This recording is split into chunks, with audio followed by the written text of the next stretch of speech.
Nós seguimos juntos acompanhando a operação que acontece neste momento da Polícia Federal. Seguiremos juntos até às 10 horas da manhã, nesta edição do Jornal da Manhã, mas é claro que neste momento estamos dando mais atenção para uma operação importante que acontece. A Polícia Federal está nas ruas desde cedinho em endereços ligados ao vereador Carlos Bolsonaro, vereador pelo Republicanos do Rio de Janeiro, filho do ex-presidente da República, Jair Bolsonaro. É uma nova etapa daquela operação que aconteceu na quinta-feira passada, que desvendou ou revelou de fato para o país a existência de uma ABIN paralela. Já havia uma operação em andamento nesse sentido, mas foi a operação de quinta-feira que colocou a coisa em pratos limpos. E nós agora estamos acompanhando a repercussão daquela etapa da última quinta-feira. Qual é a denúncia? A denúncia é a compra de um equipamento, sobre a compra de um equipamento de Israel chamado First Mile, que aconteceu no fim do governo Michel Temer, na transição do governo Temer para o governo Bolsonaro.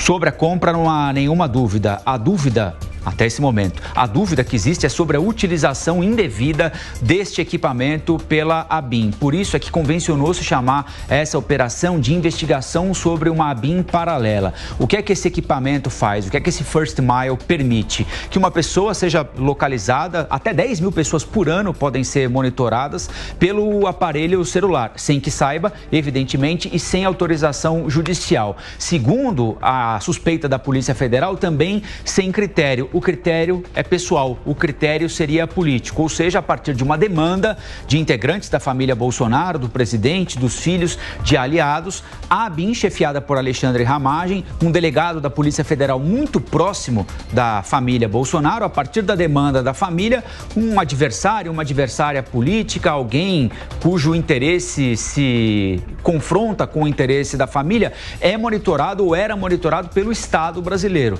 Nós já falamos aqui mais cedo a suspeita de que eventuais supostos adversários políticos do então governo Bolsonaro, como o ministro Alexandre de Moraes da Suprema Corte, presidente da Justiça Eleitoral, como o ministro Gilmar Mendes, como o ex-presidente da Câmara, Rodrigo Maia, com quem Bolsonaro viveu as turras, tenham sido monitorados. A ex-deputada Joyce Hasselmann também teve o nome citado. O ministro da Educação, na época governador do Ceará, Camilo Santana, teria tido um dos seus imóveis, a sua casa, sobrevada por um drone da ABIN. Isso serviria para monitorar o deslocamento dessas pessoas, saber com quem elas se encontram, a que horas se encontram, e também para municiar redes bolsonaristas de dados, de informações, para que essas pessoas fossem atacadas em redes sociais. Como a Amanda citou agora há pouquinho, vazou, por exemplo, o ex-presidente da Câmara, Rodrigo Maia, lembrou que no ano passado, ou em 2022, vazou um jantar dele com o ministro Gilmar Mendes. Estava no jantar também o ministro-chefe da Casa Civil, na época, senador Ciro Nogueira. Mas só vazou para a rede bolsonarista a informação de que estavam naquele jantar Rodrigo Maia e Gilmar Mendes. Não vazou o nome do senador Ciro Nogueira, que também estava à mesa, também estava no restaurante jantando com eles. Qual é o envolvimento, o suposto envolvimento de Carlos Bolsonaro nessa investigação? Esses dados produzidos pela ABIN, que é importante ressaltar, era chefiada por Alexandre Ramagem, estava subordinada ao Gabinete de Segurança Institucional do general Augusto Heleno. O vereador Carlos Bolsonaro teria sido beneficiado, além de demandar a produção de dados e relatórios apócrifos que foram encontrados na operação também, por exemplo, relatórios tentando vincular adversários do então presidente da República ao PCC, a facção criminosa que São Paulo exportou para o Brasil e para o mundo. Além de demandar informações, a família era municiada, evidentemente, de informações que supostamente lhes interessavam. E Carlos Bolsonaro, hoje é alvo dessa operação de busca e apreensão por supostamente ter recebido informações que o beneficiavam a família de alguma maneira. Eu queria, de novo, chamar a Amanda Klein e o Cláudio Dantas para a gente conversar um pouquinho. É importante ressaltar também, é claro, Alexandre Ramagem tinha conexão direta com a família Bolsonaro, é muito próximo, era e continua sendo muito próximo da família Bolsonaro, mas tem um nome nessa operação que por enquanto não surgiu, que é de alguém também muito próximo da família, também muito próximo do ex-presidente Jair Bolsonaro, desde a pré-campanha lá no comecinho de 2018 e chefe da ABIN, o general Augusto Heleno, né, Amanda? E é interessante você falar isso, porque pelas primeiras informações que estão surgindo, agora é a vez do núcleo político, né? Primeiro a gente teve, na semana passada, e na primeira fase dessa operação da First Mile, em outubro do ano passado, como alvo, policiais federais, servidores que fizeram parte aí desse conluio na ABIN, que formaram essa ABIN paralela, esse puxadinho da ABIN para investigar adversários, detratores, considerados inimigos políticos do ex-presidente Bolsonaro. E agora a gente finalmente tem o núcleo político e o Carlos Bolsonaro poderia se encaixar aí como uma espécie de mentor de todo esse núcleo político, porque, como Dantas lembrou, ele faz justamente essa ponte entre a ala da comunicação, a comunicação muito forte bolsonarista nas redes sociais, uma comunicação muito baseada em fake news, como, por exemplo, essa falsa relação de ministros do STF com uma organização criminosa, o PCC, e ele queria, de alguma forma, encontrar um respaldo, nem que fosse um respaldo falso disso, indícios em dados, que fosse um encontro entre ministros e alguém, ou ministros e adversários políticos do ex-presidente Bolsonaro. Então, você tem se formando, de alguma forma, aí uma hierarquia. Quando a gente pensou na operação da semana passada, a gente pensa exatamente no próximo, né? Se a gente fosse pensar hierarquicamente, quem está acima do Ramagem é o general Augusto Heleno. A gente sabe que é um dos aliados mais próximos do presidente Bolsonaro há muitos anos, era o chefe do GSI, o Gabinete de Segurança Institucional, a ABIN, subordinada ao GSI, e acima do Augusto Heleno, claro, o presidente Bolsonaro. A operação vai subindo nessas escalas, chega aos grandes figurões desse esquema, chega ao filho de um presidente da República, então, além de aliado, obviamente, tem os laços familiares, o que torna tudo ainda muito mais intenso, insólito, e eu já tenho até as primeiras, tentando falar aqui com alguns aliados próximos do ex-presidente Bolsonaro, e as primeiras reações vão naquela mesma direção de perseguição, né? Tentar vitimizar, que aliás todo mundo que é alvo de operação da PF sempre recorre à mesma estratégia.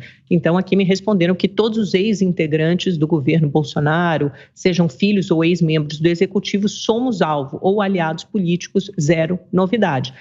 Claro, a gente não sabe ainda que tipo de informação de documento está imposta à Polícia Federal para ter levado a cabo essa operação. Mas o modus operandi do ministro Alexandre de Moraes nos indica, nos sinaliza que até à tarde, provavelmente, ou mais próxima à hora do almoço, a gente vai ter alguns documentos tornados públicos, e aí vamos saber que tipo de informação, que tipo de documentos serviram de base para essa busca e apreensão da PF no gabinete do Carlos Bolsonaro.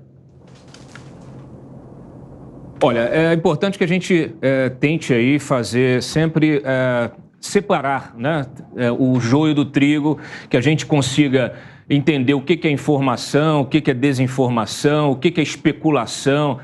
Tem muita especulação, naturalmente, muitos dados que estão sendo divulgados são dados que não consideram os aspectos da investigação, o detalhe ali na ponta. Então, eu vou ajudar o nosso espectador a entender um pouquinho. Por exemplo, saiu aí a informação de que mais de 30 mil pessoas tinham sido monitoradas. Não é verdade, né? Nós, na verdade, o que tem são 30 mil logs, né? Ou 30 mil usos deste sistema para verificação de celulares. Aproximadamente um universo de 300, 350 celulares, dos quais 100, 150 ali teriam sido monitorados sem a autorização formal, ou seja, esses teriam sido alvos desta ABIN paralela. Os demais, outros 200, fariam parte de investigações formais da própria ABIN. É importante se dizer também o seguinte: a Agência Brasileira de Inteligência é uma agência de inteligência de Estado. Ela tem como prerrogativa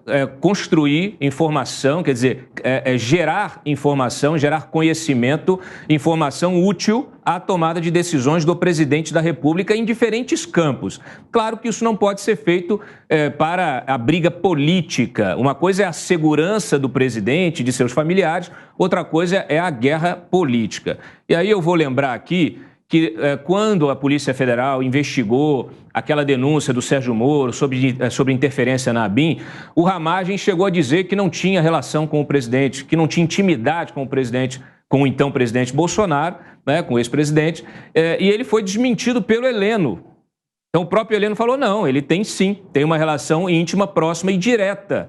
Isso significa o seguinte, que não há dados ainda que relacionem o Heleno diretamente a esta ABIN paralelo. O Heleno era, vamos dizer assim, ele estava no posto hierárquico acima do Ramagem, a ABIN estava ligada ao Gabinete de Segurança Institucional, justamente por essas questões que eu acabei de mencionar, que são formais, mas isso não quer dizer que o Heleno soubesse de qualquer coisa. É claro que essas informações, as primeiras denúncias, quando surgiram na imprensa, elas devem ter, ou pelo menos deveriam ter motivado o Heleno a questionar o Ramagem sobre, talvez, esse uso irregular. E aí é uma coisa que a Polícia Federal vai precisar investigar, o próprio Heleno pode também ajudar a esclarecer nessa linha de investigação. O próprio Bebiano, que eu acabei de mencionar, quando ele fez essa denúncia pública, 12 dias antes de morrer, ele falou sobre essa tentativa do Carlos de montar um grupo dentro do Palácio do Planalto ainda, né? O Ramagem ainda não estava envolvido nisso, ele tinha um delegado, teriam 3 agentes que eles gostariam de criar um grupo, que essa questão foi levada para o Heleno e o Heleno não quis saber. E o próprio Bebiano diz que aquilo acabou indo parar ali no colo dele, e no colo também do ex-ministro da Secretaria-Geral. Então eles ficaram ali sempre aconselhando o presidente, o então presidente, a não fazer isso, porque justamente tinha uma agência formal de inteligência para ser utilizada. Agora não para ser utilizada na batalha política. E vamos então agora acompanhar os desdobramentos dessa investigação e ver exatamente no que foi utilizado essa ABIN paralela.